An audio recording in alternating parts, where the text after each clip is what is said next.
Welcome back. In this session, we'll be covering Azure's Service Bus. I'll give a high-level understanding of where you would use Service Bus and why you would use it. Also covering the likes of queues, topics, and subscriptions. And then finally, we'll be jumping into Azure in order to build a service bus and send and receive messages via a simple C# app. So let's jump in and see what Service Bus is all about. Firstly, I want to talk about what Azure Service Bus has to offer. Azure Service Bus offers a solid and reliable asynchronous communication between different applications and services. Now, that's a lot of blurb. So what does it really mean? Well, let's draw out a solution using Amazon as an example so you can understand how a traditional system would actually work. So traditionally, you would have a traditional synchronous communication. What that means is when our buyer wants to make a purchase at Amazon, they will visit the website. That website might be running as a web app. And then when they go through the purchase process, that web app will communicate with a back-end ordering system. That system will then process the order, will provide a response back to the web app, and the web app will then provide a response back to the buyer, in this case, our user. Now, in a traditional sense, that works really, really well. However, where it doesn't work is when you start putting volume through or when this web app or the back ordering system has some kind of a problem. If the back-end order system goes down, you will then have a user sat on a website with a progress that's just sitting there and sitting there and sitting there. And that then may time out, and the user's very much going to be aware of it. What Azure does here using Service Bus is it decouples this synchronous communication and uses asynchronous communication so that we're doing a handoff between these two systems. So let's have a look to see how Azure Service Bus offers that and decouples our applications using a message exchange. Now, we need to be aware there are actually two different types of Azure Service Bus here. You've got queues and then you've got topics and subscriptions. We're going to look at how the queue would work here, and then I'll also show you how the topics and subscription work as well. So in our previous example here, we've got a synchronous communication here. We've got a lot of waiting. Here with our Service Bus, what we do is the user will visit that Amazon web app or website, and then the web app will then send a message to a queue. So they will be the sender, and then your back office system here will be the receiver, and they will consume those messages. So an Azure Service Bus queue provides message storage and delivery for one-to-one communication between a sender and a receiver. And this works really well because what you can do here is your web app can return and go, yes, we've received your order, and then the process can carry on. And if there is an issue on the back-end side of things, your user isn't immediately affected.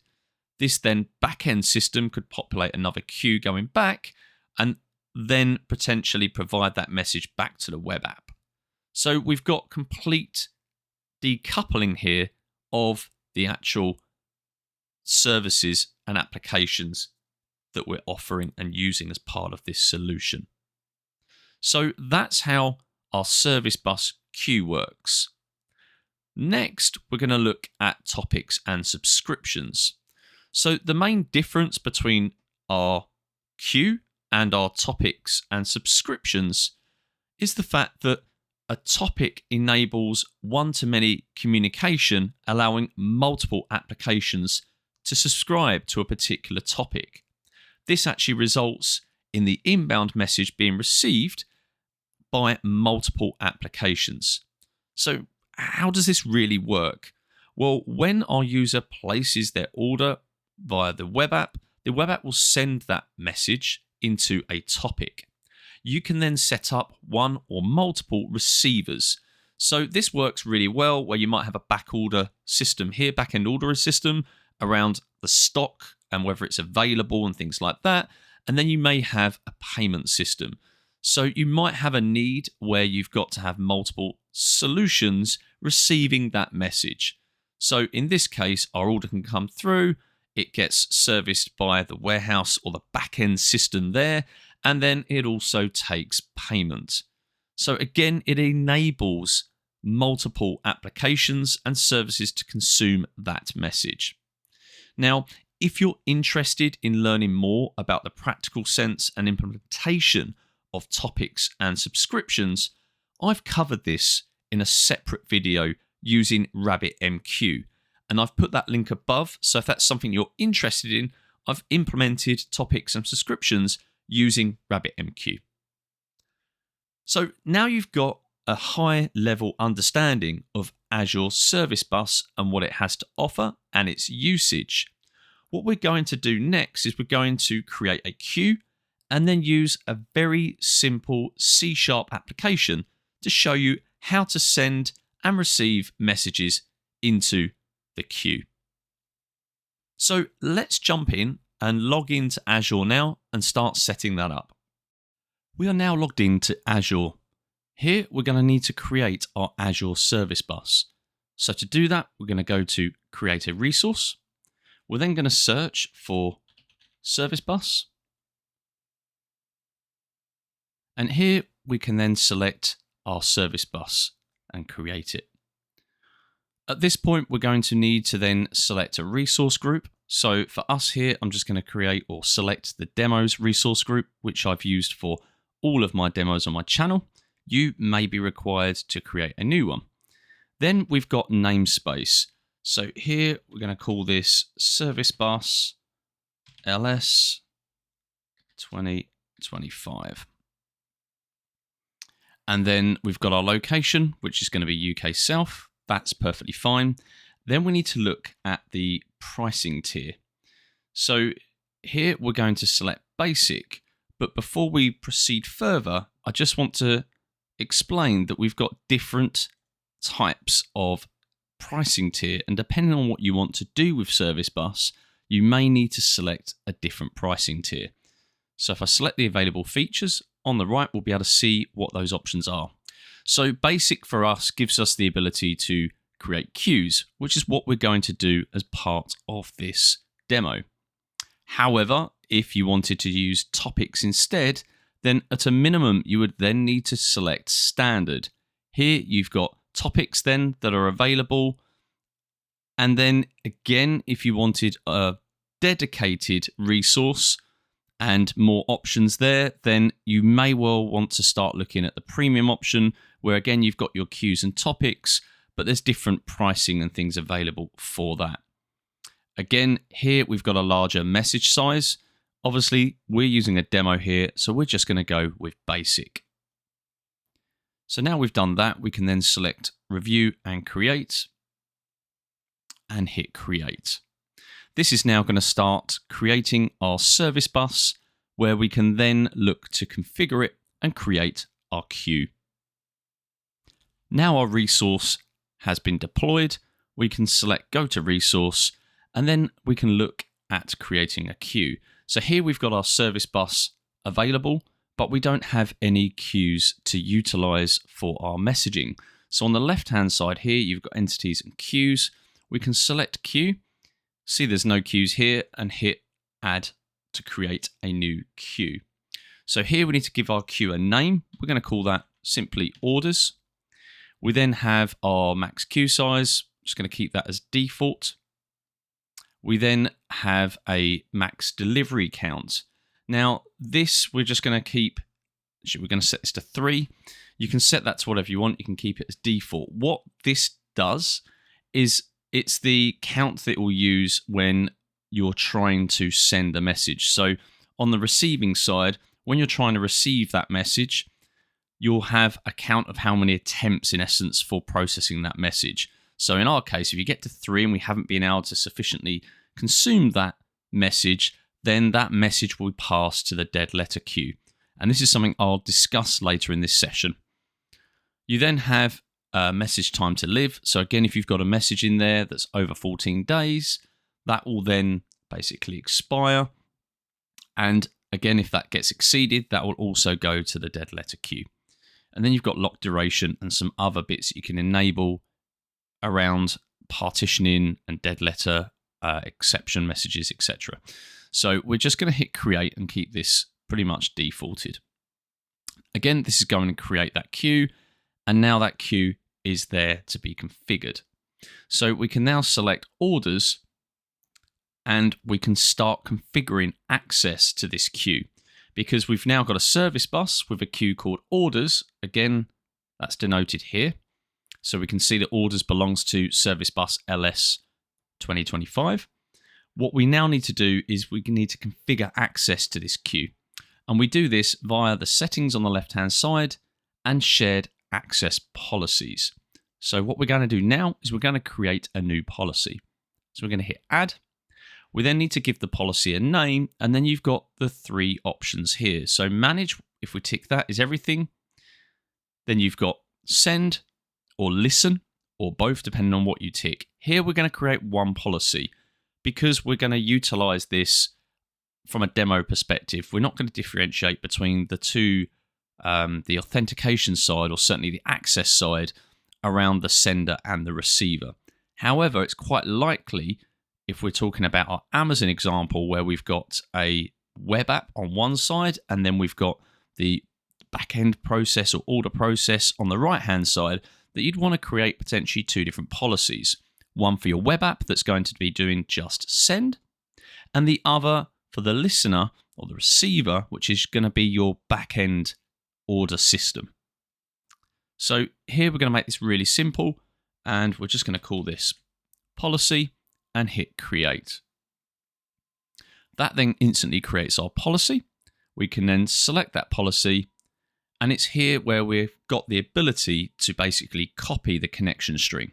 So we've got a primary and secondary connection string, and then we've also got a primary and secondary key. Now, for the basis of this particular demo, we're just going to take a copy of the primary connection string, and I'm going to store that off screen so it's ready for when we need it. Now we've actually got our access there and ready. We're now ready to basically start utilizing this queue. So we're going to go into overview, and we can see we've got all the settings, and we've got quite a high level view here of how many messages, requests, etc. that we've got here. And then from here, we'll be able to then inspect by going to the Service Bus Explorer on the left to see what messages we've received. And here what we're able to do is we can peek from start or peek next messages, and we'll get a list of messages here that have been received but not processed. You can see by the pop-up on the right, we haven't got any messages, and quite rightly so. We've only just created this queue and the service bus. So now let's jump into Visual Studio, where I've got a very simple application built that we can use in order to start pushing messages to our orders queue, and then we'll look at also the consumption side as well. We're now in Visual Studio.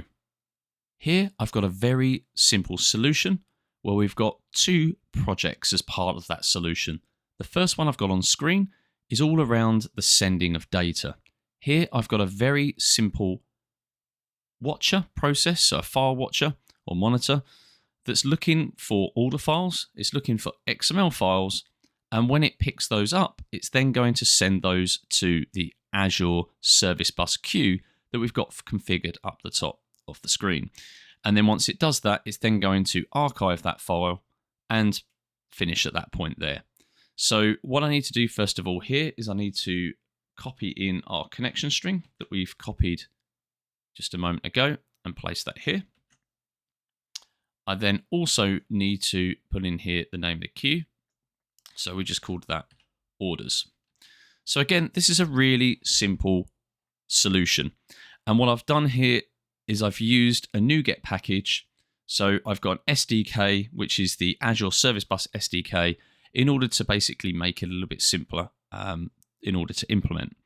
So very simply, again, we're monitoring the directory, we're then sending the data to the queue, and then we're basically archiving that off to an archive directory. and we're going to test this shortly. On the receiving side then, this is going to be monitoring that same queue. So I'm going to put that connection string in here. And again, we're looking at the orders queue. And when we receive any messages to our orders queue, what we're going to do is we're listening to that queue, and then basically on screen, we're going to put the message ID, the body of that message, in that case, or this case, it will be the XML, and then we've just got a line break in there so we can visually see that on screen. Again, we're going to be focusing on sending this data. We want to send something to this Azure Service Bus queue and then check in Azure that it's been received successfully. So how are we going to do that? Well, firstly, I've got a test XML message here. So it's an XML order, and we're going to basically send this to our Azure Service Bus. So our Service Bus queue is going to receive that. So what I can do is I can start running our sender. So if I run that now, that's going to sit there, and it's basically going to be monitoring the directory you can see on screen above. While it does that, I'm then going to drop down this Luke test 1 XML file. And the moment I do that, we should then see this trigger. So immediately a file's detected, and it's now been sent and archived. And I can see we've got an archive directory, and within that, we've got our test file. So that's been successful. What I now need to do is go back to Azure portal to see whether we've got that in the queue. So let's do that now. We can check in here, and we can now go peek next messages. So we're going to do that, and we've now got a message. We can click on this message, and we can now see the content. And that content, quite rightly, matches our file that we sent earlier. So we've got our order file here, and we've received it. What we can now do is we can send subsequent files as well. So we can make sure that that is working exactly as we intend, and we can send multiple files through. So in order to do that, what I'm going to do is I'm basically going to rename this file to, actually let's take a copy of that file, rename it test2. We can then open this in Notepad++, and we can change the order number. So we're going to change it to 2 just to make sure categorically this is going to work. We can then take it out of here, drop it in here, and again, we're going to drop that into here, and we can see on screen it was immediately picked up. Now we can refresh this, we can peek the next messages, and we can see we've actually got 2 messages here. So we've got message, if we go peek from start, we've got 1 message and we've got 2 message, a second message, sorry. So we've got 2 messages in total. If we select the first one again, this is order 99001, second one 99002. So we know there that it's definitely picking up the messages, it's picking up the data we've got, and it's populating our orders service bus queue. So that's working really well here. Next, what we want to do is we want to open Visual Studio, have a look at the receiving side, run that through, and see what happens there. So we're now back in Visual Studio. We're going to go to our receiver now and just have a look and make sure that that looks okay before we start running this. So again, we're going to set this to our receiver project, and now we're going to run that through. And what we should see is 2 messages. So that went very, very quickly. But if we scroll up, we can see we've got 2 sort of page breaks in here, and we can see whether we've received those orders. So if we have a look here, the first one received is 99001, and the second one is 99002. So here we can see that this has worked, it's successful, and we've received those messages through. What we now need to do is we need to ensure that they've disappeared from our queue as well. So let's jump back to Azure, and we're going to do a refresh, peek messages, and we can see there are no messages there to be peeked. So that means we've now successfully received both of those messages, and they've been consumed and processed. So what we've been able to do now is we've been able to send orders similar to how we were describing at the start of the scenario for our Amazon orders. And then we've had the back-end system, the receiver, pick those up and process them. So that's worked really, really well. What we now then want to do is have a look at what happens if we don't have what we call a happy path. So the receiving side is fairly straightforward. We're receiving that through. And then obviously what we're doing at this point is we're going to be completing those messages which take them off the queue. And again, something that's really important when we're talking about queues, it is really a queue. So it's very much like a checkout, which means the person that's been waiting there the longest tends to be the one that gets picked up first. And when I say tend, it actually is. So if we were going to number people at a checkout from 1 to 10, 1 being at the front and 10 being at the back, they will be processed in the order of 1, 2, 3, 4, and so forth until the last message. And it doesn't matter if that queue is being constantly populated because it will be constantly being consumed as well. However, what happens if we get to person 5 or message 5 and there's some kind of problem with it? What do we do in order to resolve that? Because it's a queue, we're going to be creating a bit of a blocker. Well, in the solution for the receiving side we've got at the moment, we're using this NuGet package, which basically auto-completes messages. And what that means is once we've processed through here, because this is true, when we come down a little bit further here to line 48, we're saying here, we've got something commented out. We're saying if autocomplete is false, then we would then do the complete. Now, we don't have this being used currently at the moment because we're automatically completing it. So when we come down, it's being complete. We're marking that as being complete. However, anything in integration or development software, it's not always 100%. You're going to have bugs, you're going to have issues, you're going to have bad data. So what happens if the XML data you received is malformed? And what are you going to do and how are you going to deal with that? Now, obviously, the receiving application is going to be taking that message in. It's not just going to be printing it on screen. It's going to be digesting that message. So it might want to do something here where it actually checks or validates the data. And you'll be doing something here. So you'll have some code here that does that. So what you would have is you wouldn't have this set as true here.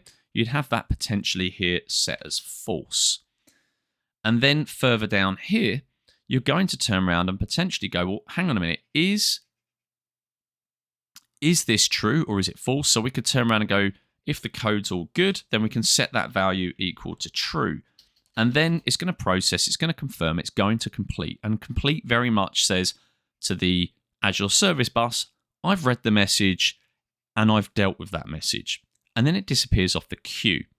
But there are other options available for instances where that might not be the case. And in those instances, we've got options such as abandon. We then also have defer. We then also have dead letter. So we've got these 3 options here that are potentially available. And if we were going to have some code where we're checking certain things, we then will potentially need to use some of these options. So when we're talking about abandon, let me zoom this in a bit. What are we talking about? Well, here, if we had a problem and the message, there was something wrong with the data or something along those lines, we can actually abandon it. And what that would do is it wouldn't confirm it in Azure. So does not confirm the message. And then what it will also do is the delivery account will be increased.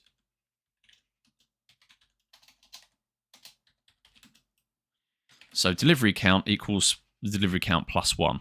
So at the start when we set up our queue, so if I go back to our message queue, our service bus queue, when we were configuring it, where have we got here? Should have it on here, the overview. We've got max delivery count of 3. So what that means is we're going to attempt it once, attempt it twice, third time it will then go into the dead letter queue, which we'll get onto later. So abandon could be there's something odd in the data, or maybe it's waiting for something else, a customer to be created in a CRM platform or something, And we know that there is a short period of time where it will insert or create, the back-end system will create the customer, and then it will create the order. And we could go, right, we've read the message, the order, we're trying to create the order, customer doesn't exist. Okay, then what we're going to do is we're going to abandon it. What that will do is it will increase the count, and the message still stays in the queue to then be picked up again. And then it might be picked up, millisecond, second later, it's there, and it will process through and complete, and it's all good. Otherwise, if that count gets to 3, it will then go to the dead letter queue. So we hit the max, it then goes to the dead letter queue. Okay, so that's abandon. So what's defer then? Where would we use defer? Well, here again, the message can be read, but we can defer it. And what that means is it will remain in the queue, but it can only be retrieved using a sequence number and a specific operation. So this would be potentially an example where we might have maybe some bad XML, or there might be an instance where we find something that's not quite right from a code perspective or business process perspective. So what we can do here is we can defer it. So at the point we've got the message, we would store the sequence ID. So we've got that sequence number, and then we would basically then defer it. And that will then mean it can only be retrieved, because it's still in the queue, but it can only be retrieved from the queue using the sequence number.